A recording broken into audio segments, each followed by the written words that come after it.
সকলোকে বিহুৰ শুভেচ্ছা থাকিবলৈ আহিব দেই। আমাৰ ভিডিঅ'টো শেষলৈকে চাব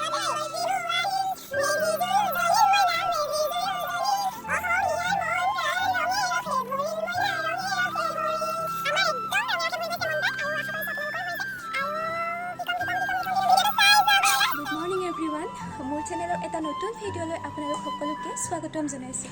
আৰু এইটো হৈছে মোৰ চেনেলৰ দ্বিতীয়টো ব্লগ। আৰু এই ব্লগৰ জৰিয়তে সমূহ অসমবাসী ৰাইজলৈ মোৰ তৰফৰ পৰা অসমীয়া বাপতিসাহোন ভোগালী বিহুৰ আন্তৰিক শুভেচ্ছা যাচিলোঁ।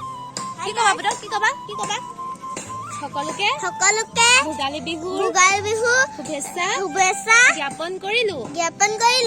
সকলো বিহু খাবলৈ আহিব দেই। Bye bye. আশা কৰোঁ আপোনালোক সকলো ভালেই আছে আৰু মোৰো ভাল। আৰু আজি অলপতো বেছিকৈ ভাল, কাৰণ আজি হৈছে মাঘ বিহুৰ উৰুকা। আশা কৰিছোঁ যে আপোনালোক সকলোৰে মাজৰ পৰা আমাৰ যিবোৰ আমাৰ মাজত অপায় অমংগল আছে সকলো দূৰ কৰক আৰু সকলোৰে মাজত মৰম ভাতৃত্ববোধৰ ভাৱ কটকটীয়া হওক। সেয়া কেতিয়া ভিডিঅ'টো চাই যাব আপোনালোকে।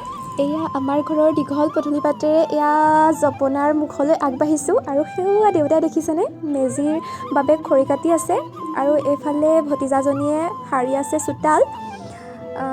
এয়া খৰি কাটি আছে আৰু কি কৰে চাই যাব।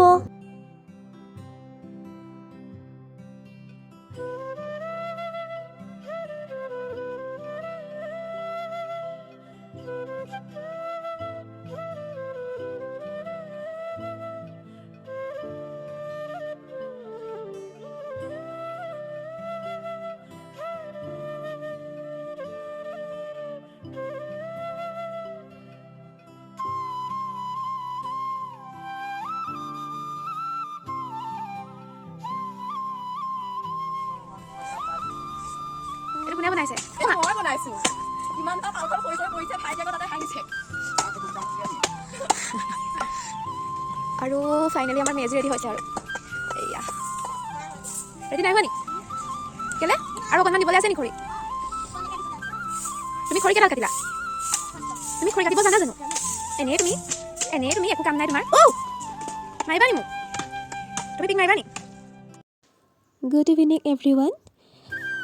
আপোনালোকৰ মেজি জ্বলাইছে চাগৈ। আমাৰো এয়া জ্বলাবলৈ লৈছে দেউতাই আৰু আমি আটাইকেইটা ওচৰতে বহি আছোঁ।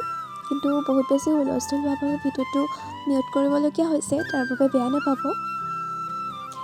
উৰুকাৰ ভিডিঅ'টো বৰ বেছি বিশেষ দীঘল কৰা নাই, যেনে অকণমান আৰু তথাপি আপোনালোকৰ লগত শ্বেয়াৰ কৰিবলৈ মন গ'ল, সেয়ে ভিডিঅ'টো বনাই থ'লোঁ। আশা কৰিছোঁ আপোনালোকে মৰম দিব আৰু বৰ বেছি দীঘলীয়া নকৰোঁ। এয়া মেজি আমাৰ জ্বলিলে। মেজিত কিন্তু এটা কথা বৰ আচৰিত লাগে, কি বাৰু জানেনে? এই খৰিখিনি যে জাপি জাপি দিয়া হয়, ইমানেই কেঁচা খৰি যে গছ কাটি লগালগি দিয়া হয়, কিন্তু ইমানেই দপদপকৈ জ্বলি আহে যে গোটেই মেজিটো মানে অলপ সময় পিছতে শেষেই হ'ব জ্বলি। অসমীয়াৰ বাপতিসাহোন ভোগালী বিহু আৰু ভোগালী বিহুৰ উৰুকা, আৰু এয়া হৈছে উৰুকাৰ মেজি। আমাৰ সমাজত যিবিলাক অন্যায় অবিচাৰ কপটা সকলো ধৰণৰ ঋণাত্মকতা এই মেজিৰ জুইকুৰাটি দাহ যাওক, এয়াই কামনা কৰিছোঁ। আৰু সকলো হাঁহি থাকক, সুস্থ থাকক, তাৰে কামনাৰে আজিৰ ব্লগৰ সামৰণি মাৰিলোঁ। ধন্যবাদ।